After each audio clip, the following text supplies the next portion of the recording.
Hello all, hope you all are well. तो चलिए circles के ऊपर आज और एक थ्योरम हम लोग समझते हैं और अपनी अंडरस्टैंडिंग उस पर क्लियर करते हैं। और ये जो थ्योरम है ये क्या है, हमको जो सम्स हम लोग करेंगे आगे जाके उसमें हमको हेल्प लगेगा।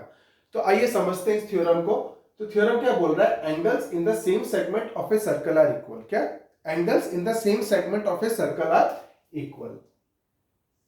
तो आप एक सर्कल बनाइए, ठीक है। फिर वो बोल रहा है angles in the same segment of a circle are equal. एक सेगमेंट लीजिए, सपोज ये ए है और ये बी है, ठीक है।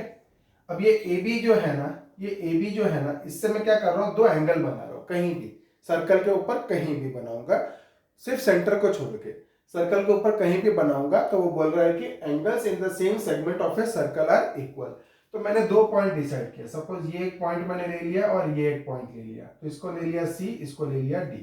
ओके, अब देखिए, अब मैं AC ज्वाइन किया तो ये एक एंगल बन गया AB के ऊपर। मतलब ये जो AB था, यहां से मैं सर्कल के ऊपर गया तो एक एंगल बन गया। अब वापस से AB से मैं सर्कल के ऊपर जा रहा हूं तो मेरे को ये एंगल बन जाएगा AD, ये वाला एंगल बन जाएगा। ओके, अब मेरे को प्रूफ करना है this angle is equal to this angle. ये थ्योरम बोलता है कि इस AB सेगमेंट पे ये दोनों एंगल है, ये दोनों एंगल है, तो ये दोनों एंगल एक दूसरे से बराबर है, वो हमको प्रूफ करना है। तो गिवन क्या दिया हुआ है, गिवन क्या दिया हुआ है, angle ACB, angle ACB and angle ADB and angle ADB। कौन सा, angle ACB and ADB are angles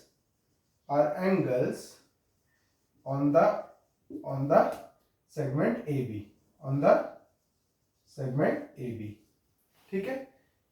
अब हमको प्रूव क्या करना है, देखिए, we have to prove that angles in the same segment of a circle are equal। Means हमको prove करना है ACB is equal to ADB, मेरे को प्रूव करना है। तो एक कंस्ट्रक्शन लगेगा। कंस्ट्रक्शन क्या है, देखिए, हमने पढ़ा है the angle subtended by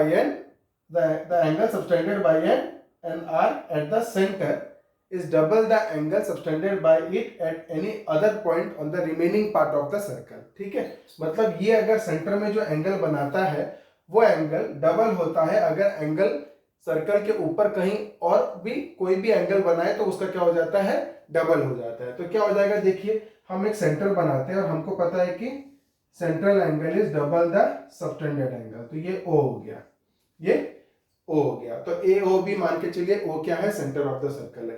तो हमने क्या किया, ये कंस्ट्रक्शन किया, join OA and join OB, join OA and join OB। ठीक है, हमने कंस्ट्रक्शन क्यों कर दिया, क्योंकि हमको पता है ये जो सबटेंडेड एंगल है ना, remaining part of the circle के ऊपर, ये किससे रिलेटेड है, सेंट्रल एंगल से। हमको पता है central angle is twice the subtended angle on the remaining part of the circle.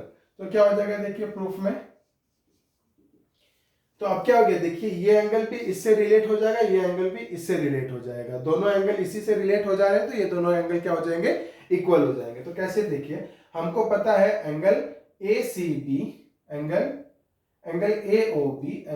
AOB is twice of angle ACB। जब हम लोग ये वाला एंगल लेंगे तो AOB angle will be twice of angle ACB, ये हो गया मेरा इक्वेशन नंबर 1। और सेकंड इक्वेशन क्या हो जाएगा, AOB is twice of angle ADB, angle AOB is twice of angle ADB। ठीक है, ये हो गया मेरा इक्वेशन नंबर 2। तो इसका रीजन क्या हो जाएगा, देखिए, because angle subtended by an arc at center is double the angle subtended by it on the remaining part of the circle,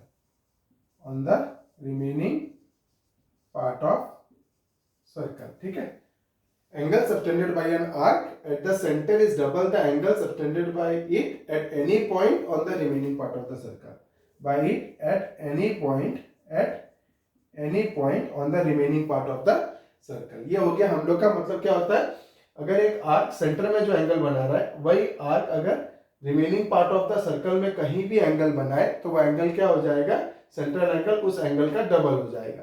तो फ्रॉम इक्वेशन 1 एंड 2 हमको क्या मिलता है, देखिए फ्रॉम इक्वेशन 1 एंड इक्वेशन 2 क्या मिलता है, दोनों का LHS बराबर हो गया तो दोनों का RHS बराबर हो जाएगा कि नहीं।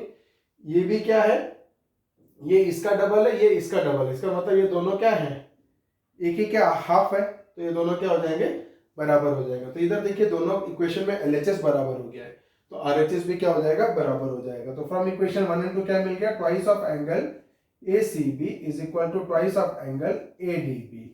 ये 2 2 कट गया विच इंप्लाइज कितना हो जाएगा, ACB is equal to ADB। Okay, तो हम लोग का क्या हो गया, ये प्रूव हो गया। ठीक है, ACB is equal to ADB हमारा प्रूव हो गया। अब देखिए यहाँ इस AB के ऊपर कितने भी एंगल बना ले, इस AB के ऊपर कितने भी एंगल बना ले, ये भी इससे बराबर होगा। ठीक है, सपोज हम इधर लेते हैं तो ये भी इससे बराबर होगा। ये सारे एंगल क्या है, एक दूसरे से बराबर है। मतलब कितने भी लेते जाए हम लोग remaining part of the circle में क्या है कि उसका ये सब क्या होंगे, सेंट्रल एंगल के हाफ होंगे, ये सब क्या होंगे, सेंट्रल एंगल के हाफ होंगे। तो एक ही सेंट्रल एंगल, एक ही आर्क पे ये सारे एंगल्स है तो सारे एंगल्स क्या हो जाते हैं, बराबर हो जाते हैं। तो आप इसमें 2 एंगल ले सकते हो, 4 एंगल ले सकते हो, 10 एंगल ले सकते हो, एक अनकाउंटेबल नंबर ऑफ एंगल्स भी अगर दिए हुए हैं तो वो सारे क्या है, एक दूसरे से इक्वल होंगे। बट कंडीशन क्या होना चाहिए कि they are present on the same arc.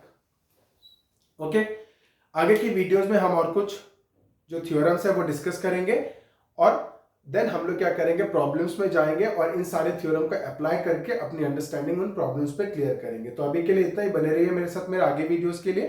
Thank you.